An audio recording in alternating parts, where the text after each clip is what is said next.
Central banks around the world are now openly discussing creating a new financial system with a digital currency. A lot of my viewers have been knowing this has been coming for years, and now the time has come. Central banks like the Federal Reserve, the Bank of England and the European Union, the IMF and the World Bank are all calling, saying we need a new digital currency. Central banks have been printing trillions and trillions of dollars, and it's devaluing your money, and as soon as people lose confidence in a currency, if they print too much money, then eventually the currency becomes worthless. Now, if you're thinking the money you use today, like the notes and coins you use, has always been money, it hasn't. Throughout Australia's history, we've had multiple different currencies. So let's now have a look at a couple of articles about how central banks would implement digital currencies. So first, I'll look at what the RBA has to say on this, and then I'll get into what the Federal Reserve is saying on this issue.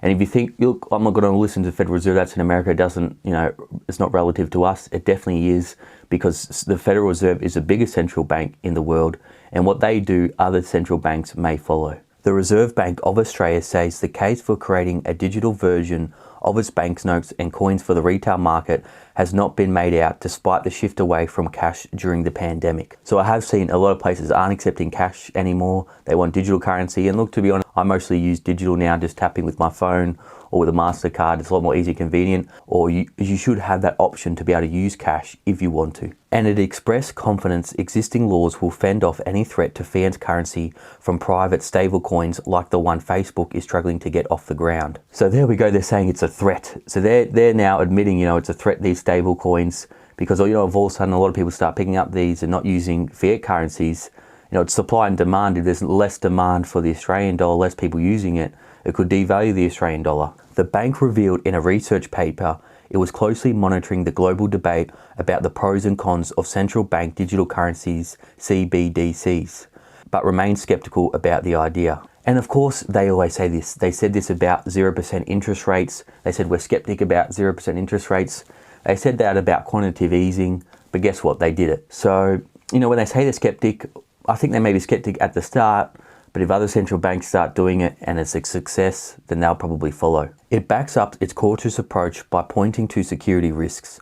The likelihood that demand would be limited, and the new payment infrastructure, including the new payment platform, which is moving payments into real time, it suggests central bank digital currencies is a solution for a problem that doesn't exist in Australia. So what do you think about that? Given the bank's current assessment of likely benefits and risks, there may be benefits to waiting and closely watching the experiences of other jurisdictions that are considering implementing central bank digital currency projects, the RBA said. So I think that's a fair call to see how it works in other countries, these central bank digital currencies, because we've seen in Europe and Japan, negative interest rates obviously haven't stimulated the economy, but they've been good at inflating asset prices like stocks and real estate. The introduction of a central bank digital currency would be a very substantial and costly project in terms of its design, build and subsequent operation, especially given the growing cybersecurity threats and the rate at which technology is changing. So I do agree there. We've seen a lot of, these cryptocurrency exchanges being hacked, people losing millions and millions of dollars.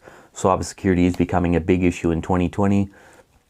So if they did implement it, would have to be on point and they can't make any mistakes, because I'm sure as soon as central banks do create a digital currency, and because it's a new system, hackers may be trying to get in there to exploit it, see if there's any flaws with it at the start. The paper, co-authored by the RBA Head of Payments Policy, Tony Richards, warns private companies seeking to develop stablecoins, digital money, backed by fiat currencies, which can be used to facilitate e-commerce and peer-to-peer payments over on the technology platforms, they will be subject to extensive regulation in Australia. And I think that's a fair call. There have been so many scams in the cryptocurrency world. When I got into crypto in 2017, when it was going nuts, I saw so many scams. Even I invested into some coins that, went to zero. So definitely need to be careful to look after the people that are wanting to use these coins or wanting to invest in it that aren't very financially educated. I've seen so many Facebook groups going around about people talking about, how they're investing in this cryptocurrency and it's mooning, and then it's a pump and dump. It suggests Facebook would have to back Libra with holdings of Australian currency or government bonds. And that's fair enough, but I wonder what the Australian dollar is backed by. Is it backed by gold anymore? Oh no, that's right, they removed that. The RBA feels no need to issue an EAUD as a precautionary or defensive measure against any stablecoin threat. So yes, there's no threat at the moment, but what do you think? Do you think the trend will be that these stablecoins will become more and more popular as, the boomers eventually start to pass on and the younger generation comes up and they're a lot more comfortable with social media currencies? Together with other regulators, the bank expects to be able to deal with any policy concern around the possible emergence of stablecoins, the RBA said. Now let's see what China's doing. China's central bank is creating a digital version of cash to counterbalance the power of e-money provided by its fintech giants Alipay and WeChat Pay. So there we go, China's starting to do it. Like they said, Alipay, WeChat Pay. It's already a big thing, and if you watch some documentaries on China, there's some American guys, they try to pay with cash, or they try to pay with FPOS, with MasterCard. No places accept it. They accept these social currencies. And the thing what happens with these social currencies is you will have a status of how good of a citizen you are on your profile. You say anything against the CCP using their social media platforms, bang, you'll get a text message saying this could cause social unrest. And then, the cops will come knocking on your door. So is this a slippery slope to losing our freedoms going down this path? Facebook announced in June 2019 it would lead the creation of Libra, which from the outset faced widespread regulation concerns, forcing the tech behemoth to scale back its ambitions. So what do you think about this? Do you think Facebook will be successful and they will finally get approval for this currency, or do you think it's never going to happen? A senior member of Libra Association said in July it continued to develop a new regulatory compliance framework and was in an ongoing dialogue with central bankers. Many are skeptical Libra will get off the ground, but suggest that even if it fails, another private corporation could emerge with something similar. And I agree, if they fail, there's so many companies trying to create their own currencies. I think, eventually it's going to come. Let's now get into the risks of digital cash. The RBA's paper sets out the impacts on financial stability and commercial banking that issuing a digital version of cash would entail, although it says many of these could be offset by careful design. For example, the increased risk of a run-on banking system could be controlled by limiting the amount of central bank digital currencies that could be held by any individual. Far out. I'm shocked.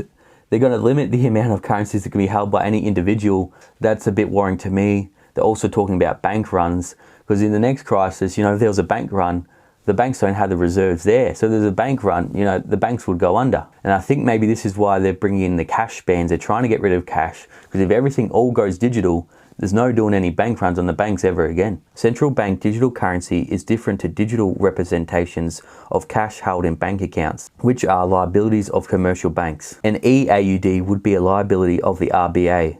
Like cash and coins, cash transactions do not require a financial institution or any recording of transactions or ownership on a ledger. So maybe in the next crash, the central bank will have their digital currencies, and every recession they give out more and more free money. Maybe the next recession, boom, the Reserve Bank will just deposit $10,000 into people's accounts. They call it helicopter money. That's really the only thing they've got left at the next recession. They've already dropped interest rates to zero. They've already print hundreds of billions of dollars here, and they print trillions of dollars in the US. So really the only other tools they've got left in modern monetary theory is helicopter money and negative interest rates. So they could drop interest rates to negative, and then that bang, they could just deposit $10,000 in your bank account. You may think, oh, that's grouse.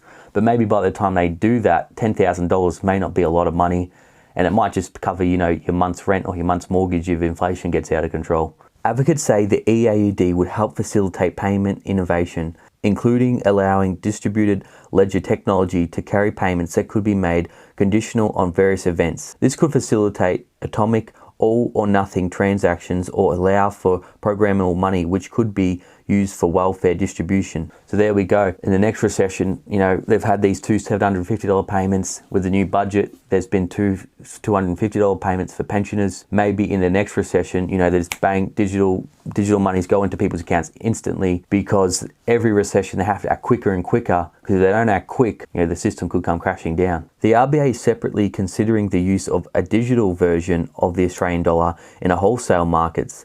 It is more supportive of potential wholesale applications, which are currently being piloted in its innovation lab. This could support use over enterprise blockchains like those being developed for agriculture or trade finance. So there we go, they are considering a digital Australian dollar for the wholesale market. Now let's go over the pandemic rush to cash. While cash transactions have been falling gradually, the RBA said demand for Australian banknotes continues to increase and has indeed risen significantly since the onset of the pandemic. And look at this chart. The MO money supply in Australia is 166 billion and the M3 money supply is 2.377 trillion. The MO money supply is physical money like coins and cash notes. And the M3 money supply is all assets, all liquid assets, all money combined. So we can see that, physical money is not even 10% of all the money that's out there in circulation and all the assets, liquid assets out there in circulation. So obviously there's demand there, but if everyone all of a sudden wanted this cash, there's not enough to go around. It pointed to Sweden and Canada as the jurisdictions thinking most carefully about central bank digital currencies, while the Risks Bank continues to explore the e-corona, I think that's how you say it, corona, pun intended. Canada has said there's currently no compelling case to issue a central bank digital currency. And again, that's what they say now, but time will tell what really happens. The People's Bank of China is also working on a central bank digital currency. The Reserve Bank said there was not enough information to assess it in this paper. However, in a footnote, it pointed to reports indicating a pilot is well advanced and involves a two-tier model where the central bank digital currency would be issued by the PBOC and then distributed by commercial banks or other payment providers. The primary rationale for PBOC, People's Bank of China central bank digital currency, may be to promote a bigger role for central bank money as an alternative to the e-money provided by the large private sector wallet providers, most notably Alipay and WeChat Pay, the footnote said. What do you guys think about this? I think this is fascinating as a topic I'm very interested and passionate about all these digital currencies, about what the central banks are really doing. Because people think the central banks were created for the public interest, but if you actually go through our history, the reason central banks were created was because there was so much bank runs on the banks, and all these fiat currencies kept on being devalued because people would do runs on the banks and the money wouldn't be there, so people would lose faith in the currencies. So that's why they created central banks, so then they could provide liquidity to banks, and that's really what central banks are there to do. They're not there for the people's interest, they're there for the bank's interest. The RBA said it will continue to monitor global developments to ensure Australia is not disadvantaged if central banks' digital currencies gains traction. So there we go. We're not the ones setting the trends here in Australia. We're just going to copycat everyone. And that's so typical of Australia. Again, I'm not saying this is the right thing to do, but that seems to be the Reserve Bank's policies. They wait and see what other central banks do, and then they copy them if it does work out. Now that may be the right thing to do, but it'll also be good if the central bank in Australia could come out with maybe some new innovative ideas that could work. I don't know what they're going to do. I'm not a genius, but they're the ones that get paid $1 million to come up with these good ideas. They're the ones with all the degrees. If Australia was to ever create a central bank digital currency, it would most likely be via a similar two-tier model, where the ultimate claim was on the central bank, but the distribution and customers-facing aspects would be handled by private sector entities, the RBA said. So this is just more privatisation, the government stepping away from so many things. The Commonwealth Bank used to be owned by the Commonwealth, then was privatised. The Reserve Bank of Australia is owned by the Commonwealth. What's going to happen with them? Are they going to become privatised too? The RBA was encouraged to accelerate consideration of digital currencies by the Senate Select Committee on Fintech, but the bank has maintained the same cautious approach set down by Governor Philip Lowe in a speech on the possibility of an eAUD in 2017. So there we go, they're getting a lot of nudges and people telling them, look, you got to take this on, look, we got to get this digital currency. The bank stands ready to engage with the full range of stakeholders on the issue, the RBA said on Thursday. In the meantime, the bank has commitment to provide high quality banknotes and ensuring reasonable access to them for as long as Australians wish to keep using them. So there we go, it seems like the RBA is a bit 50-50. They're playing the wait and see approach. What do you guys think? Do you think central bank digital currencies are coming, or do you think they're never going to come?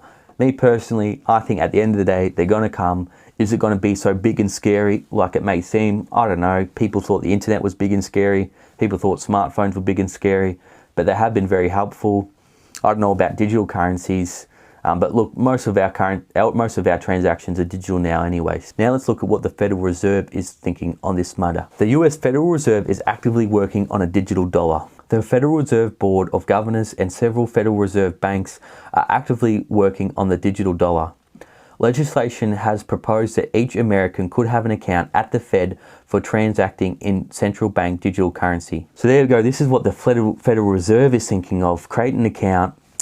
Because, you know, they've had their stimulus checks in America where people got $1,200 in the mail, but there's been huge amounts with these stimulus checks. They've taken months to, you know, pass. There's been so much political debate about these stimulus checks, and people haven't been getting the money that need it. So maybe the Federal Reserve will create a digital dollar, and the next time there's a financial crisis or a recession, if they've got an account with the Fed, you know, they'll dangle the carrot. They go, give us all your freedom, give us all your data, and we'll give you a carrot. And the next crisis, who knows? Maybe they'll transfer $5,000, $10,000 into the bank account. You know, helicopter money to the rescue. The president of the Federal Reserve Bank of Cleveland outlined that the Fed's work on the central bank's digital currency during a speech at the 20th anniversary Chicago payment on Wednesday, noting that the experience with the emergency payments led by the pandemic has accelerated the work in this area. She added that other proposals would create a new payments instrument, digital cash, which would be like the physical currency issued by central banks today, but in a digital form and potentially without the anatomy of physical currency. So are we on the verge of an economic reset? Like I keep saying, you know, interest rates are already at zero. They've already printed billions in Australia and trillions in the US.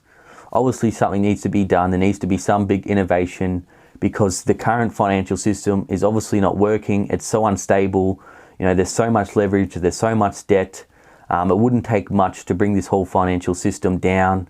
And the only reason we haven't had a huge crash is because of printing of, you know, like I said, billions and trillions of dollars. But then that's creating wealth inequality. You know, it's increasing the cost of living for the average person. The rich, you know, have their assets. So when all these money gets printed, they get richer. It doesn't affect them. While the poor people, you know, they get paid in these dollars. You know, you get paid $50,000. You think that's good, and then the central banks will go and print billions and billions and devalue your wage. And, you know, it's just making the poor poorer and the rich richer. So what do you guys think about this issue? I think it is a big issue. Wealth inequality is getting out of control. What I'm doing, obviously, to combat this is I'm investing into assets like stocks, precious metals, cryptocurrencies. I'm even looking at getting acreage because I do see at the end of the day, you know, with interest rates at zero, assets are going to rise. If there is some other kind of digital currency, assets should retain their value. And, you know, assets should do well in times of high money printing, and if inflation may not be, you know, there may not be inflation now, there's deflation now, but that's because people have, you know, been held back, they've been saving money, they haven't been able to spend. And then eventually once, you know, things do open up and people are able to start spending and they have all this currency, then we may see inflation in the future. If you're still watching, you're awesome. This has been a long one. This is a huge, huge topic. I'm continually monitoring this. I'm very fascinated with what the central banks are doing. But if you haven't, please smash the like button for the whole YouTube algorithm. It really helps out the channel a lot. If you haven't already subscribed, I'll keep you up to date on the latest economic, finance and property news and what's happening in the world of finance. And of course, I'll see you in the next video.